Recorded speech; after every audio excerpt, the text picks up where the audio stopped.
So while we're waiting for everybody to join us, my name's Nathan Hill. I'm one of the founders of Honest Grapes. It is our 10th vintage of Burgundy 2022.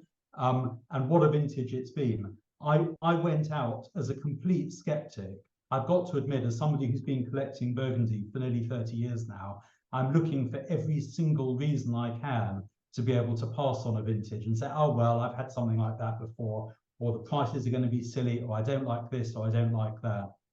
I came back like a giggling little girl, full of life, full of enjoyment, full of the joys of seeing things. Every time I thought something was going to be no good, I went to another domain and we found something that we liked. And so it's really an odd and interesting vintage. A year which was solar, a hot year, but one where the wines aren't hot. The wines are absolutely fascinating. What I'm going to do is play for you a couple of introductions from a couple of our producers. So let me just see if I can get these going. I'm first of all going to play from our amazing friends, Etienne, from the Domaine de Monty. It's going to be Brian and Jacques, and let's see what they had to say about the vintage.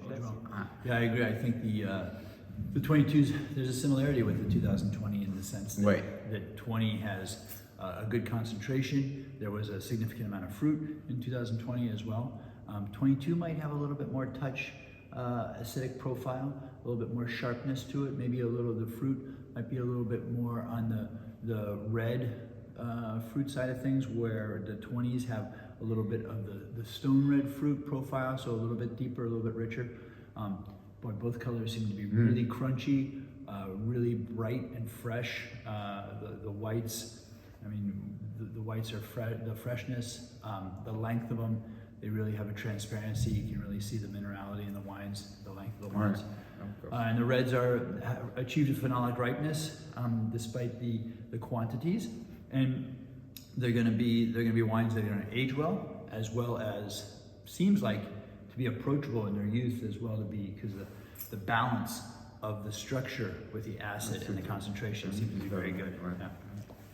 Should be good. Should be nice. It was one of the most exquisite tastings we've had for ages, and now Tom's arrived. I'm sure we'll be able to talk about that one later. So I'd like to welcome my co-founder, Tom. Tom, are you online? Are you able to tell us about the vintage? Absolutely. Can you hear me? Brilliant. Very good. Very good. Yes, I can. Welcome everyone who hasn't already been welcomed by Nathan. And what an exciting vintage we have for you, 2022. We recently finished compiling our initial vintage report, which I think will be going live imminently if it hasn't already. I think we're one of the first people to get it up, and there's a lot to love, I think, is the first thing to say. It's a vintage which is going to have a broad appeal, both for Burgundy fanatics like Nathan, myself, and a number of people on this call, but also it's a very easy vintage to appreciate. There are no jagged edges here. Words like kind of balance and harmony seem to crop up an awful lot in our tasting notes. I suppose a few things to set the context before we kind of dig deeper into the year itself. We're all very aware of, I guess, the broader circumstances in which we find ourselves when it comes to fine wine. At the moment, discretionary spending is down. Lots of global economic headwinds perhaps make wine not necessarily at the forefront of people's minds. So it was very, very encouraging and joyous to visit a number of our favorite growers that we've been visiting for many, many years, and also meet some new growers as well. And the first thing we noticed was cellars that are full to the brim, properly, layers of barrels which are three stories high, which contrasts massively to last year, when on the back of the droughts of 2020, the terrible frosts of 2021, the cellars were looking pretty bare. The larder was looking pretty bare, and that also came with it. You know, you could sense even the most positive of the winemakers we work with. You know, it was clearly quite difficult for them, because ultimately, at the end of the day, these are, you know, wine is an agricultural product, and however the advances go in both the vineyards and the winery, if the weather doesn't smile on you, if the weather gods are not kind, then you end up with far less product. And the 2021 campaign this year was certainly challenging because of quite simply the lack of wine and the inevitable price rises that came with that, because obviously these are farmers and they need to make a living, and they need to sell their wines and recoup some at least of the costs. So it was very encouraging to visit cellars which were stuffed full of wine, and not just any wine. Great vintages. Our tasting of the 23 vintages been limited to the hospice wines by and large, and that we will be dealing with this time next year. But it's also looking like a very encouraging year. But certainly, you know, 22 was both bountiful, but the quality is absolutely 100% there. So I suppose the important thing from the market perspective is that allocations which we did not have last year, they were either severely diminished or altogether non-existent. We are very much hoping will come back this year. The indications we've had from the growers we work with and growers we'd like to work with is that there is some volume this year, which is great. And the other related point to that is we're also hopeful that prices will remain stable this year. That we've seen with Bordeaux earlier this year, and then the Icons campaign, that prices, we were lucky if they remained the same, but by and large prices went up, in some cases quite considerably. It does seem to be the case that with a number of growers that we spoke to, they are thoroughly cognizant of the current kind of economic circumstances, and they have two large vintages to work with. So we're very hopeful that the prices will remain attractive this year. So we've got, in brief, we've got an excellent vintage and a very even-handed vintage for both reds and whites, and plenty of it, and hopefully prices will be attractive. So I think this for me sets a very good baseline for us to approach the vintage. Just a quick sip of my wine.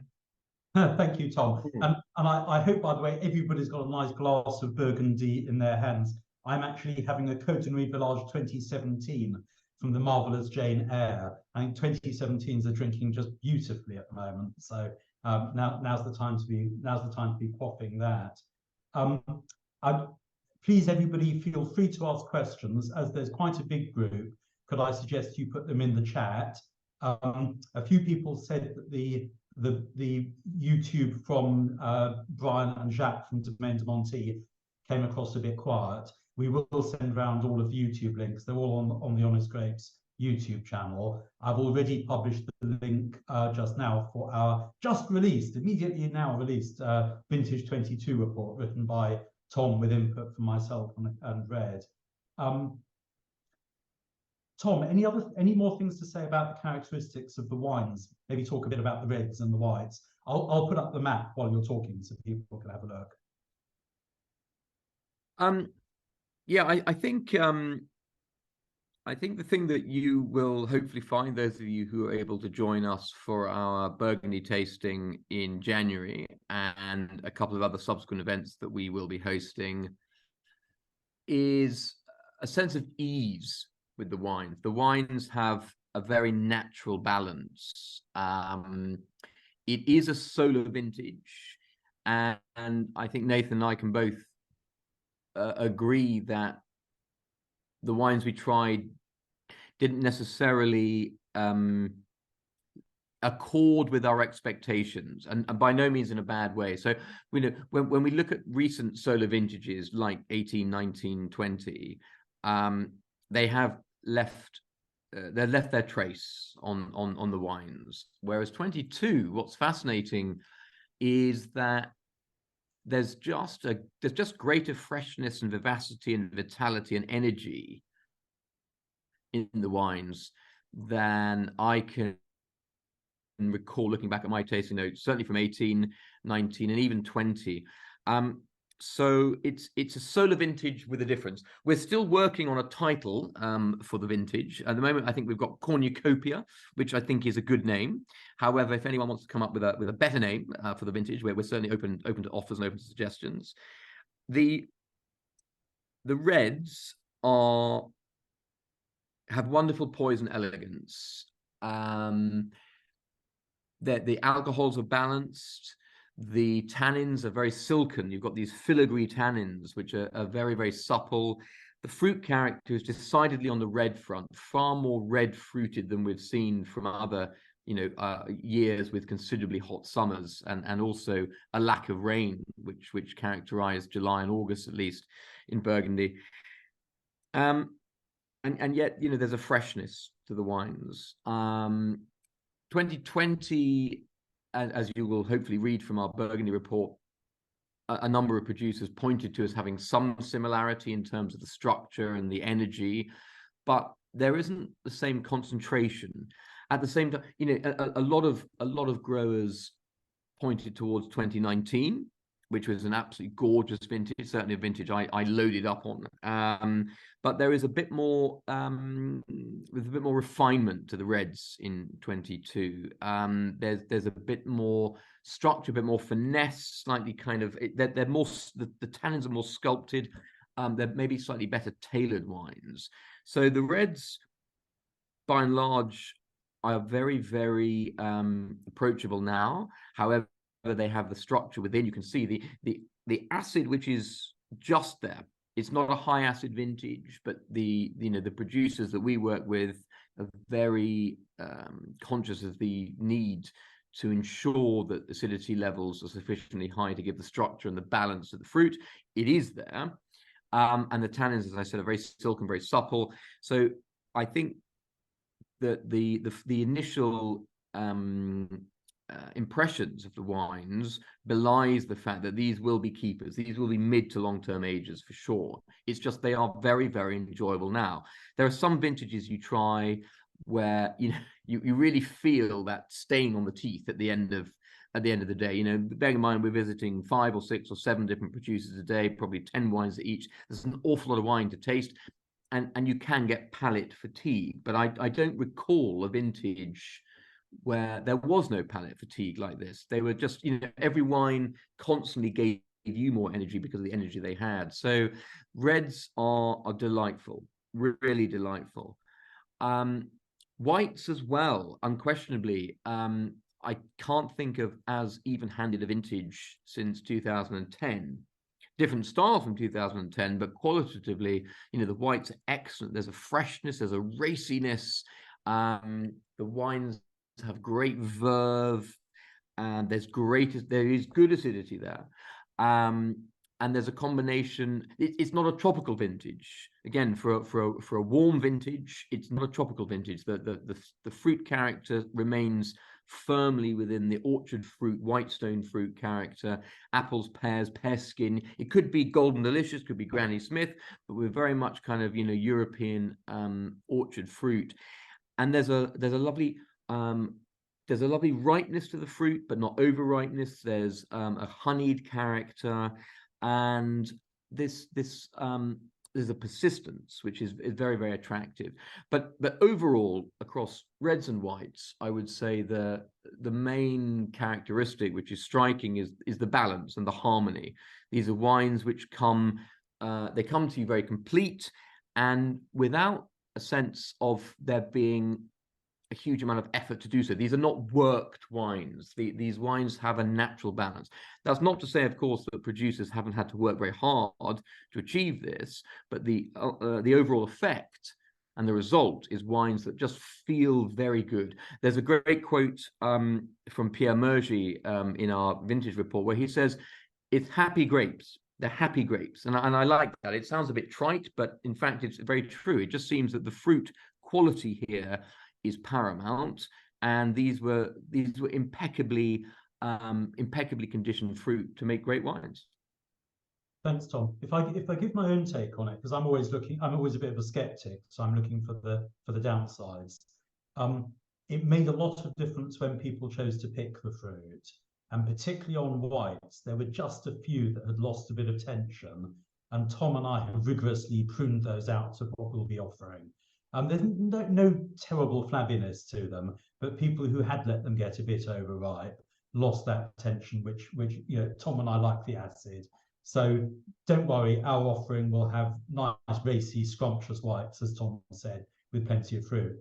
The reds, I don't think, will be so easy to taste at Primeur time as some of the others in recent vintages. We've had this run of solar vintages where the fruit sits at the front and the tannin sits at the back, and you can just quaff them now. There's quite a lot of tannic structure in quite a lot of these reds, Tom, isn't there? We're tasting them as barrel samples. We were often, a bit chewy sometimes, and not palate fatigue, but we were enjoying the fruit, and then the tannin hit us. So these are definitely ones that will resolve. The other thing specifically to say, Tom commented on prices. There's a sort of bifurcation going on where some of the senior Premier Crus and Grand Cru wines and the wines in a lot of demand look as though they will continue to rise in price. And I would guess of the order of 5 to 15% or so, with a few exceptions of people who are rising stars. But the majority of producers are seeing that with more fruit in 22 and even more in 2023, that prices will be stable otherwise. So I do see a little bit of a push in two directions, that some of the cherries at the top of the tree might be a bit more expensive, but the majority of wines will be reasonably stable. And when I come to talking about the events we'll be holding at the end of this session, I do think also it was a wonderful year to taste some of what used to be outlying villages like Sontenay, Alcides, Saint-Aubert, just so many of those villages, Tom, where people haven't always collected from there. But I think some of those were absolutely scrumptious this year. And definitely, if you're looking for budget rather than just looking for name, definitely go to some of those places. Yeah, I mean, Nathan, I think just jumping in there, absolutely agree. And it's not a homogeneous vintage. I can't remember the last homogeneous vintage. There will always be high points and low points. But one thing that's very clear this year is there is great wine at all levels, for sure. There were some amazing, Bourgogne Blancs and Bourgogne Rouges, and as Nathan said, some of the sort of outlying appellations and villages which we sometimes overlook. There's wonderful quality from top to bottom. The key thing is, and maybe we're lucky because we work with the people we do, but I do think there will be winemakers who pick too late, and I think that will be evident in the alcohol levels and also in the drop in acidity. But everything we tried, with a very few exceptions, were all between 12.5% and 13.5%. The pH was good, and there's a freshness there, and it's these are very, very digestible wines. They have the structure underneath the fruit, and there's some wonderful wines to be had from places you wouldn't normally consider, as Nathan's saying, and from the bottom rung to the top rung, there's some great wines. Yes, so I think the other feature this year, Tom, is that of all the years I've been going to Burgundy, which is quite a few now, this year we saw more generational change of people handing over, of sons and daughters taking over the work from their parents. So the next short, you can see from this slide that I managed to film quite a number of winemakers telling us about the vintage. But what I'd like to do now is show you a 1-minute video from somebody you've probably never heard of, but he supplies a load of his fruit to Coche-Dury, also in Meursault, a fabulous producer of red and white Montelly and Meursault wines. And this is Charles Boisgelot, who's the son of Eric Boisgelot. So my great-grandfather started to make a wine in Montelly in 1913, and my father started to make a wine in Meursault in 1996, and the difference with me in 2022. So 2022, it's the first vintage in collaboration with my father. My father have different style or old school white wine with more consistent. So me, I search a better acidity with a different aromatic. So we must made a different vinification with climate change. On the red wine, I want to make some stem on all the cuvée without extraction. It's that.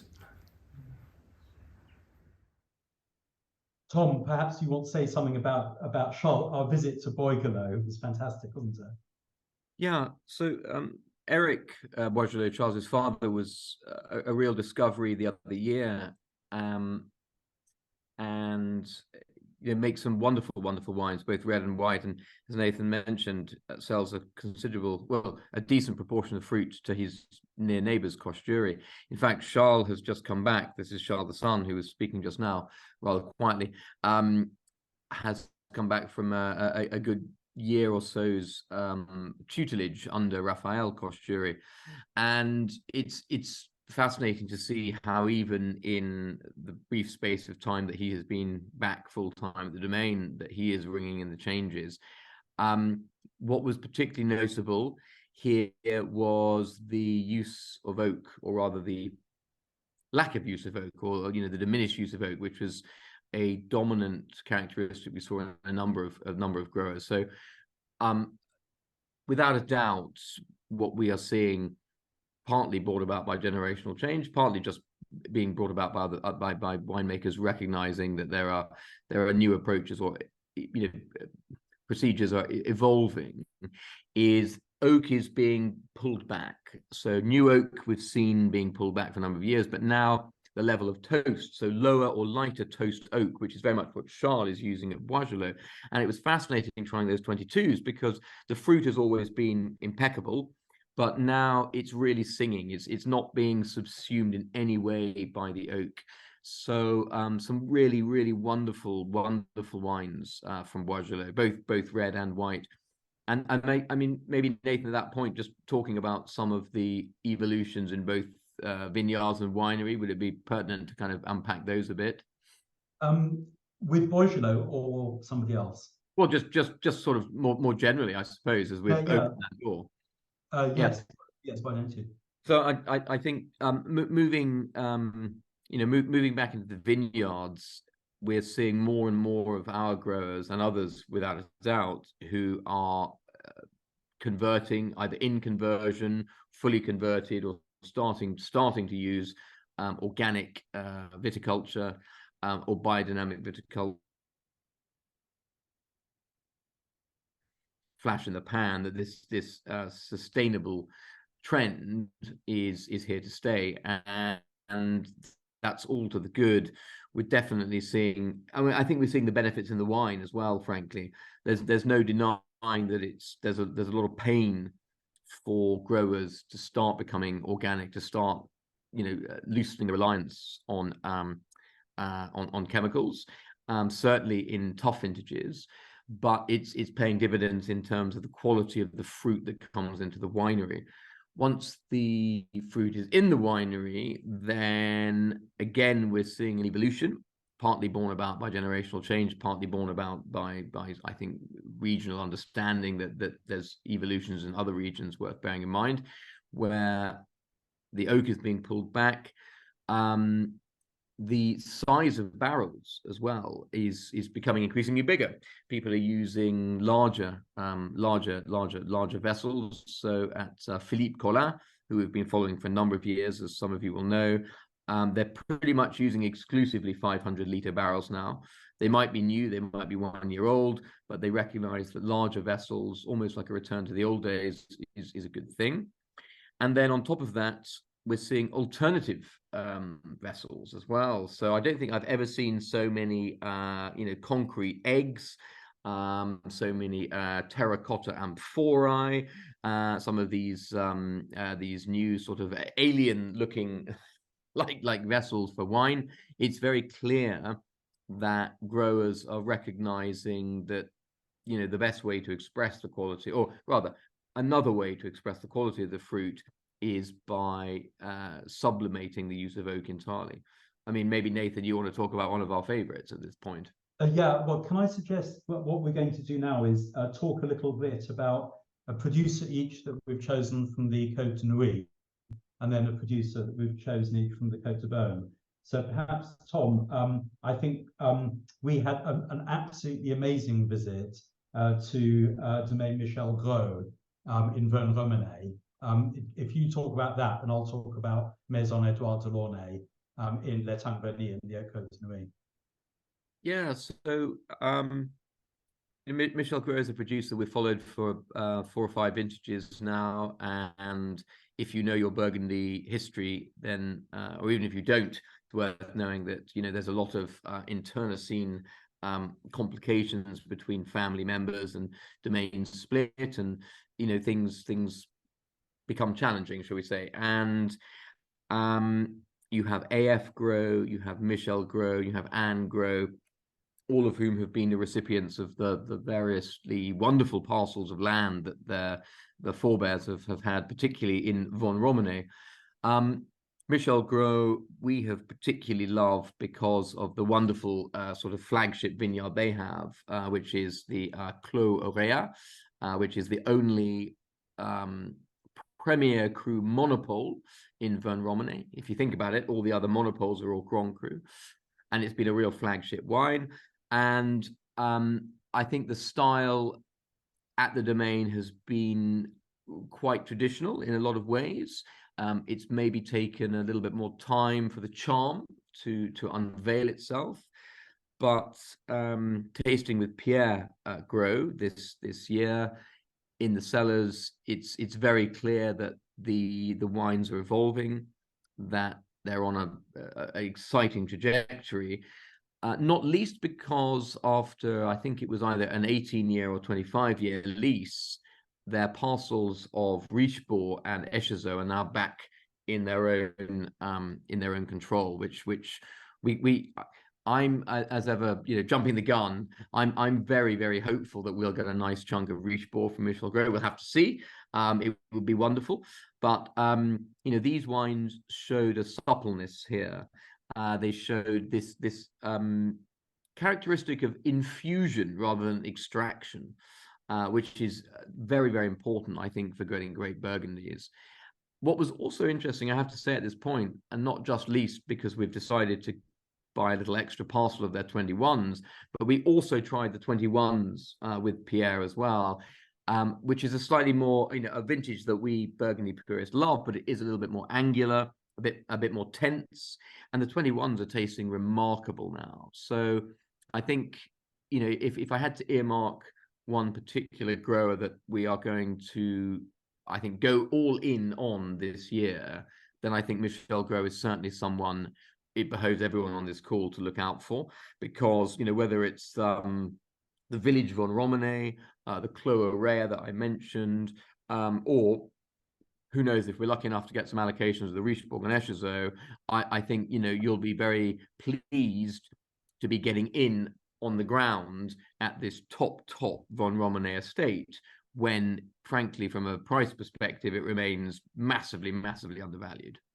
Thanks, Tom. It was quite a revelation, wasn't it? Because we tasted all of the 21s against all of the 22s.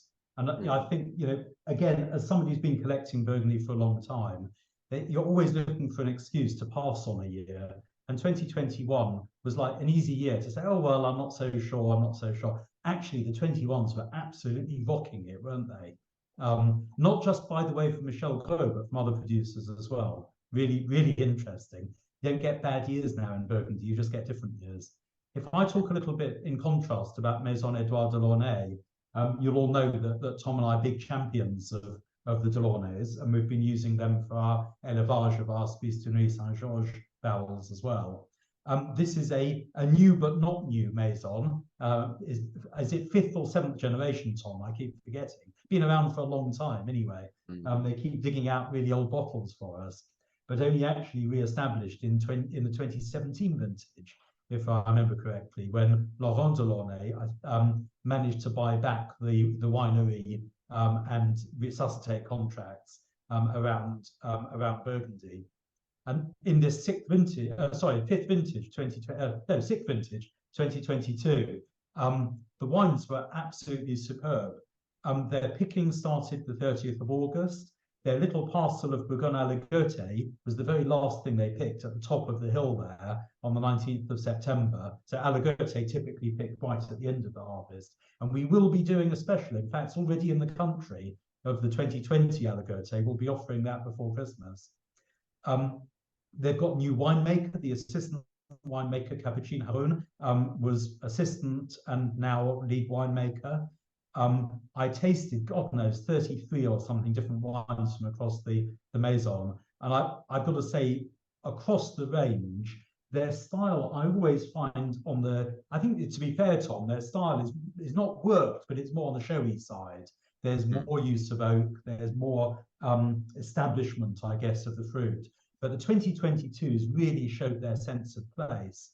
And particularly, it's sort of obvious that where they are, the Nuit Saint-Georges Premier Cru, all three of them, the Les Argilas, the Les Creux, and Les Pouillettes, all absolutely astounding, and definitely ones I'll be looking for. The other really nice thing, and sorry, Tom, you missed it because you're out of the room at the time, is that their Premier Cru, Les Petits Vougeot, is back, okay, for 2022. It's okay, Laurent and I managed to snuffle that one down. Elevated, lifted red fruit, almost jumping out of the glass, soft and rounded, great acidity, sort of undulating red and blue fruit, and a bit spicy at the end. Delaunay's wines are definitely ones to be plumping for, and they sort of show on the showy side when they're younger. And when we had older wines at the 1243 Club with our Spice Syndicate that we took out, the older wines really resolve and become more elegant, balanced, but they still have really great intense primary fruit. So yeah, absolutely wonderful tasting but very wide tasting as ever at Maison Edouard Delaunay. And that's always the difference between, I guess, maisons and domains. It's interesting, Nathan, that I had the last couple of bottles of the first vintage of the Petit Vougeot, the 2017, at an event a couple of weeks ago, and a very different vintage. But even with those few extra years maturity, there's some wonderful terroir influence coming out. The wines are, they show in a very hedonic fashion, but they don't at any point lose track of their sense of place. So I think I will be very excited to try the Petit Vougeot. That's a great vineyard for those of you can. I suggest strongly to look it up, look up where it is, and you'll realize what a prime site it is. Sort of just right by Clos Vougeot, Amoureuse, and some of the greatest vineyards right on that border with Musigny and Vougeot. Yeah, really want to grab. So can I just encourage people to put questions or comments in the chat? I've also put the link, which you must use, please, to get on our secret special mailing list for the small allocations of stuff. I'll just stick it in again, but there's all you need to do is stick your name and email address in. I'll just put it in there again. Even if you are with us, already as a club member, it's helpful to have you on that special list. So put your questions in there. Tom and I will do a Q&A soon. Tom, would you like to, moving on to the Côte de Beaune, would you like to talk a bit about that amazing tasting we had at Domaine de Monty on the day we were running to get to the Eurostar? Yeah, it was a truly fantastic tasting with Brian and Etienne and Jacques and Brian, you heard from earlier, I think in the first clip. We've obviously been delighted with the relationship we've developed with the Domaine de Monty over the last few years, and to my mind, there isn't another domain in Burgundy which is so even-handed in the quality of both reds and whites. There are a number that we deal with that focus on reds and make them interesting whites, or vice versa. But Brian is just superb at making incredible whites, incredible reds. And I can honestly say the 22 vintage is I think it's the best vintage I've tried from De Monte. It And really is. never better, Tom. I think it was orgasmic all the way through. Yeah, I mean, and again, there's even from the sort of again, the Bourgogne Blanc level and Bourgogne Rouge level, the wines are just that there is this natural balance there which epitomizes the very best of the vintage. Brian has always been a self-confessed acid freak, as in, for him the overriding factor as to when he chooses to pick is when the acidity level is in danger of dropping. So maybe there have been vintages where you've in the early years you've kind of noticed the structure a little bit more. But what's been brilliant here with the 22s is that the wines that they're so joyous, they really are. There's this silken character of the tannins, this red fruit character that really dominates. There's a spicy lick to the tannins as well. The acidity is exactly where Brian wants it to be. And, really, both Côte de Beaune and Côte de Nuit, if you're lucky enough to get allocations of the Von Romane, Malcansor, or Christian, I mean, these are wines for the ages. But even if not, then wines like the Pommard Cras, for example, or the Morceau Saint Christophe, these are Burgundies to be proud of to have in your cellar. Really just truly delightful Burgundies. That word harmony, I think more than any other, really struck me at De Monte. And of all, definitely this is a year where there's been, I don't know if you picked up on it earlier, Tom, if you mentioned it, there was much more whole bunch last year, bit rather more destemming this year.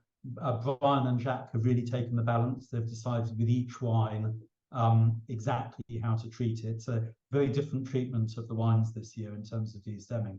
An absolutely wonderful tasting, always a very wide range. But I've got to be honest, from the Montelly and Bourgogne Blanc upwards, it was a complete roller coaster. Absolutely gorgeous wines. And as it was our last day, we were there for 9 days and tasted many hundreds of wines. It was a tonic to the soul to go back to friends of ours. I think my 10th vintage working with them now, Tom, working with you and working with them. It was absolute tonic to the soul to taste such wonderful acidic wines. They're fresh, vivacious, crunchy, just everything. I'm going to move also in the Côte d'Or to Volnay. It's interesting. Tom and I were spending quite a lot of time talking about is Volnay on the way out as Pommards on the way in, and then we've proven wrong time after time after time. And yes, there are some. There is an argument to say that climate change is working against Volnay and for Pommard, but whereas Pommard is becoming less rustic, more mature, approachable, and richer, the good Volnays are showing amazing structure. And I'll talk a little bit about our tasting at one of my absolute icon wineries, Domaine de la Goutte d'Or. And a big hint for all of you on the call, we are hoping to get some extra back vintage allocation of 2017 and or 2018 soon. So you may be seeing an offer from us there before you see the 22s from us. Goutte d'Or, they're very, very cagey. They don't like us to have stuff on the internet. They like us to offer everything to our club members. They don't like it all over the place. But I've been collecting those wines since 1996, and going there to taste the 22s is almost like a pilgrimage. This is the winery. As you go down the main road, it's just a beautiful estate. To be honest, I wish they'd sort of paint the sign and gravel the drive a bit, because it makes horrible photographs and stuff. But the welcome we get from Benoit Landanger when he's there, and Marlene, is just tremendous. One really interesting thing, and I think quite controversial about the estate, is that their Volnays, which is obviously the thing they're most known for, they sell them as amphora-only bottlings and barrique-only bottlings. To be honest, I'm in two minds about this. Other people have quite fairly said to me, can't they make up their minds, do their assemblage, and decide which you ought to have? But having said that, if I give you a couple of examples, I think probably my standout wine from them this year was the Premier Cru Clos de la Goutte d'Or, which we tasted in barrique and in amphora. And again, to emphasize, you'll be able to buy them in one or the other version. if you want to blend them, you have to blend them yourself, I think. The versions in Barrique had deep perfumes and rose petals and flowers and sometimes dusty bit of potpourri, big bursts of red fruit with huge sort of, not sweetness, but sort of plumpness of the fruit, very long and appealing and rounded. And when you taste the version in amphora, the fruit was brighter and harder and crunchier, and the tannins were much more robust and immediate, so that you could feel them. And certainly, I think on a dining room table, they're going to taste different wines for quite some time to come. And I made my choices in each one, as I know you did, Tom, in terms of which I preferred. Even at entry level, their first wine we tasted, again, Santenay, the Premier Cru Clos de Tabanne, was rich, approachable, juicy, refined. These are absolutely stunning wines. So I'm going to go heavy on Domaine de la Pousse d'Or this year, as I always do, to be honest. But I just think there was so much to be found in them. Wonderful tasting. Should we move on to talk a little bit? Let's try and take a few Q&A that we've had. Let's see a few of the questions. What was our, we're going to talk about the syndicates in a moment. What was our favourite moment on the recent November syndicate trip and all time from previous trips? Go on, Tom. I think it was the rugby and the pub, actually. But no, sorry, no, yeah. Tom, no. So I wasn't going to bring that up. I think I think like any trip to Burgundy, I'm not ducking the question here, but it's a fair answer. When you take people for the first time to growers that you've been visiting and become very good friends with for many years, it's seeing that enthusiasm and that kind of light of recognition of the quality through their eyes for the first time. And I think I have favorite moments on every Burgundy trip that we host. Unquestionably, it's always exciting taking people on that journey from a wine in barrel through to the sort of finished product, because most of us tend to appreciate wine as the finished product, but being able to see people's enthusiasm when they can recognize a great vintage, like the 22 Hospice de Nuit tasting we did with members. Again, these are wines which have barely finished their fermentations, and yet you can see people going, okay, I don't think I know that much about wine in this kind of infantile state, but my God, I can recognize quality. So I think it's those moments which are particularly fulfilling. When you can help people on that journey to understand, what we as, I guess, professional wine tasters, have to develop over a period of years. It is appreciating, why we think a wine is going to be good at this stage when it's so far off from being the finished product. Yeah, I as somebody who's gone from being a drinker to being a collector to now having a wine business with Tom, it's really difficult actually tasting wine in barrel, and even more difficult when you're tasting the Hospice samples, which are primary wines. So another question, Tom, from Les, asking, have we already discussed Jane Eyre? No. About our tasting with Jane? No, we were very lucky. Our tasting with Jane was extended in that it was split across 2 sessions. Jane arrived for lunch when we had some of our Hospice Syndicate members, and we tried half a dozen of her 22s then, and then we tried the rest in the winery a few days later. Jane's 22s are it sounds almost boring to say, but exceptional. She's got such a handle on this vintage.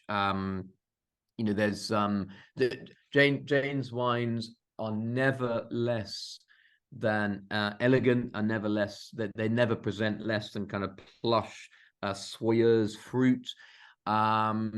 Here there's a wonderful tension to the wines. We had our favorites for sure, but everything was exactly where it should be.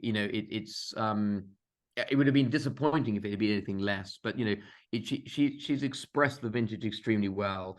It's Jane tends to bottle relatively early. In fact, most of the wines will be bottled before the end of the year. And this is a vintage where I think you can get away with that when you've got the quality of the fruit. It doesn't need, in many cases, a lot of strengthening or structuring from extended passage in oak or any other vessel for that matter. And the wines were just, again, they really were the epitome of kind of balance and harmony. So I think we're in for a treat. One wine in particular we would probably focus on. We did our own barrel of Pommard Premier Cru Arvelay with Jane, her first ever Pommard Premier Cru. That was scrumptious, wasn't it? And it was amazing. And it was the first time we tried it since barrel, and it's now been bottled. And it's I think Jane, but by dint of being a micro negociant, by dint of owning very few parcels, if any, of her own land in the Côte d'Or, it's absolutely tantamount that she gets amazing fruit from amazing sites, and not just amazing vineyards, but amazing specific situated strips of vines within those vineyards. And she's done remarkably well in this particular instance. She sort of epitomizes the vintage, Tom, in the sense that there's a sense of place to every wine. I think looking back on it, some of those solar years were a bit broad in terms of not having quite that focus. But in 22, you feel that sense of place. Every vineyard feels right. And Jane always manages to bottle the perfume of each wine. Her wines are always floral and beautifully perfumed. Yeah, and so I think she's had a great vintage. There's a sense of confidence about her winemaking now, which is entirely deserved. And all the kind of plaudits aside, she knows exactly what she's doing. She knows the wine, she knows the growers she's working with, she knows the fruit she's working, and the end results are just hugely enjoyable. So great wines. Tom, I'll do one more question if you can answer it quickly, and then we'll go on to the syndicates and our timetable. Question about Corton. From so John. Actually, and as you know, it's one I have as well. Okay. Yeah. So I think. Still struggling to start Corton. I think Nathan and I aren't necessarily entirely in agreement on this one, to be fair. And I'm right, you're wrong. Yeah, that's fine. Well, I absolutely love the pommards I tried this year. For me, actually, John, to your point, well, actually, no, sorry, you're saying you've traditionally struggled. We're talking about Corton, yeah, no, but I'm looking at the comment here. So there are three specific areas which have really improved dramatically in the last 5 vintages or more, and I would say Pommard, Nuit Saint Georges, and I would add to that Corton for sure. All of which have had the reputation, fairly or otherwise, of being a bit foursquare, a bit angular, slightly less sophisticated tannins, the perfumes being less evocative, less sort of generally sophisticated. But I think that all three have had an amazing 2022. I think they had an amazing 2019 as well. For me, was an amazing vintage. That for me was the vintage which put Pommard and Nuit Saint Georges on the map very firmly. But Corton, Corton, I think Corton's had a great year. There's more red fruit character in Corton this year than I've experienced before. Also, I think you have to remember with Corton, it's one of the few Burgundy sites where you have pretty much all exposures, south, east, and west for sure.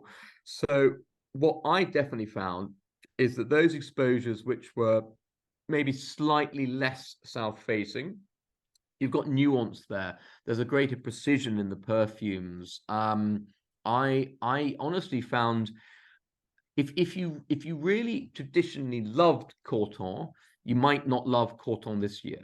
If you didn't really like Corton before, I think this is a year to actually get behind Corton in a big way, is my opinion. Well, there you are, Tom. There's backhanded compliment for Corton there. But I'm up and down with Corton. I haven't liked its sort of brackish black fruit notes of the past. I think global warming in this sense has done it a favour. The red fruit notes I enjoy. There's sometimes for me a bit of dip in the middle. But to be fair, I now have a few cases of Corton in my cellar, which I'm pleased to have. Further down the hill, of course, a Lost Corton was extremely good this year, and Penant Vergelès, the taste. Oh, amazing. Yeah. Exquisite. So I think, we're all on the same hill. I'm going to move on a bit because we've got about 6 or 7 minutes left. I'll talk. I won't play the videos because they haven't come across very well, but we will send the links to them. If we give a quick update on the Hospice de Beaune 22s and Louis Saint-Georges 22s, we have a couple of YouTube videos which we'll send the links of around to you. Suffice it to say, with our syndicate group we took out a couple of weeks ago, they were absolutely brilliant. The Hospice de Beaune 22s, there was a very, very small amount of the Pommard Les Epinaux Cuvée d'Homme Gobelet available, and a very small amount of the Beaune Grève Cuvée Floquet available. But to be honest, almost all of it sold out. But if anybody's after the odd case, we had a tiny amount at the end of that syndicate. The Hospice de Nuit Saint-Georges 22, which, if I remember correctly, Tom, was the Vigneronde from the spicy end, the Beaune Remonet end of Nuit Saint-Georges, is absolutely superb. And at the Hospice, is over a week ago now, we managed to buy barrels of the Pommard Premier Cru Cuvée Dame de la Charité, which is all sold out. Thank you very much, syndicate members. Another Grand Cru barrel of Corton, Clos du Roi, Cuvée Baron de Bailly. And anybody who's a big white lover, we still have 30 bottles available of the Merceau Premier Cru Les Charmes Cuvée de Bazet de Lanley, which we actually did in 2020, if I remember correctly, Tom, and we're back to in 2023. So if anybody's after some Premier Cru white from the Hospice, we even know the price of that now. It came in at about 84% of the nominal share price. For any of you who haven't participated in these before, these are syndicates where you can join by buying 12 bottle shares of any of the barrels we offer, and then we top the barrels up. So when I say there's a bit left over, normally we get to 100%, but I underwrite the final 15%. So there's occasionally a few odd bottles. In general, they're all sold out. It's our intention to go again to the Hospice de Nuit Saint-Georges Vintage 23. We've already tasted them with our syndicate group we took out a fortnight ago. And that will be held in March 24. But very luckily, the people we took on our group, and Tom and I managed to get a secret tasting with Jean-Marc Morin at the Hospice. The picture you can see here is actually the régisseur of the Hospice de Beaune, Ludovine Crevaux, proudly displaying her brochure amongst the luckily quite full Cuverie, where Tom and I went to taste the wines for this year's auction on Monday fortnight ago. My God, the weeks are going. But actually the auction was on the 19th of this month. So those of you who are interested in those, they're absolutely terrifying for me, holding the paddle and doing the bidding. They're great fun. The élevage this year for the November wines, the reds of the élevage is with Jane Eyre, and the white Merceau is going to be with Brian Sieve at Domaine de Monty. If I move on to the campaign, we'll be putting some offers out over the next few weeks. The main campaign will start in the new year. We think that people are a bit sort of mad, sort of bothering everybody before Christmas with everything. But there are a few things we'd like to show you. We've managed to get some extra little parcels of 2 lovely growers that we haven't actually mentioned yet. Frederic Manierne, where I had a marvelous tasting of his wines, and we've managed to get an extra little parcel of his 21s, which were fantastic.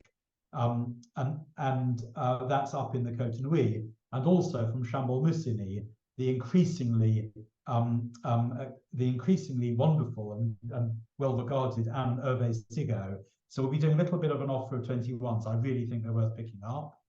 We expect to be offering Domaine Basico from Coligny-Moranchet. Jane's wines we have the allocations of. Domaine Longue d'Eparquis in Chablis, part of the Maison Albert Bichot group. They're absolutely wonderful, Chablis. I tasted the Mouton this morning, Tom. And Domaine de Monty we've already mentioned. We normally get our allocation for that in December. So expect to see those ones before Christmas. So sort of a gentle introduction. There will be some things where you can jump and get some of your allocations early. To round the evening off, we'll close off in a moment, but I'll cover this. Please register your interest. I've put the link in the chat a couple of times, and we'll put it on the follow-up email. It really helps us to know who's really interested in Burgundy. There's lots of the estates which we showed on the earlier slides where we have tiny allocations. And if we know you're particularly interested, we can do our best to make them available. Today is our launch, the Fireside chat, the vintage report I've sent the link to. There'll be the early offers through December.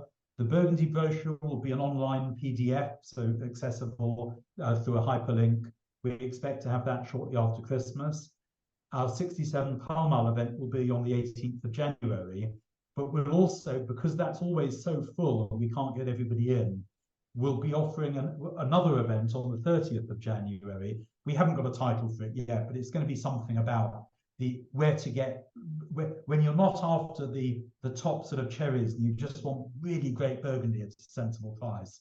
We'll be showing off areas like Montigny, Alcidias, Sontenay, Côte Chalonnaise, all of those sorts of things, sort of special picks on the 30th of January.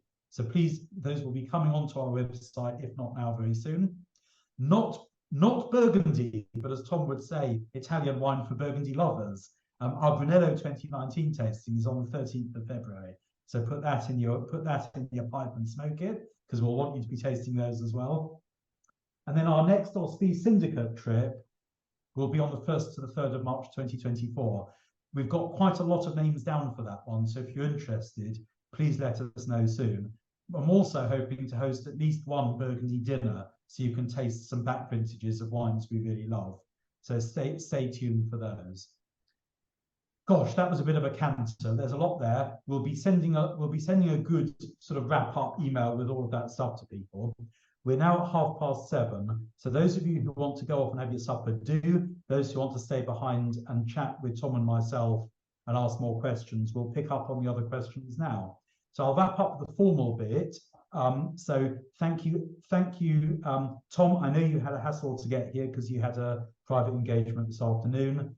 Thank you ever so much, those of you who've joined us from Discord, those who are our club members, those who are new to Honest Grapes. We are serious about Burgundy. It's fun, it's exquisite, it's complicated, it's annoying. And my God, I'm going to have to buy some more for my already overburdened cellar. So join us through Burgundy campaign. We're going to stop the recording now. And those of you who want to stay on for another few minutes and chat with Tom and me, we'll pick up the remaining questions. Thank you, everybody, and go and have your supper. Good evening.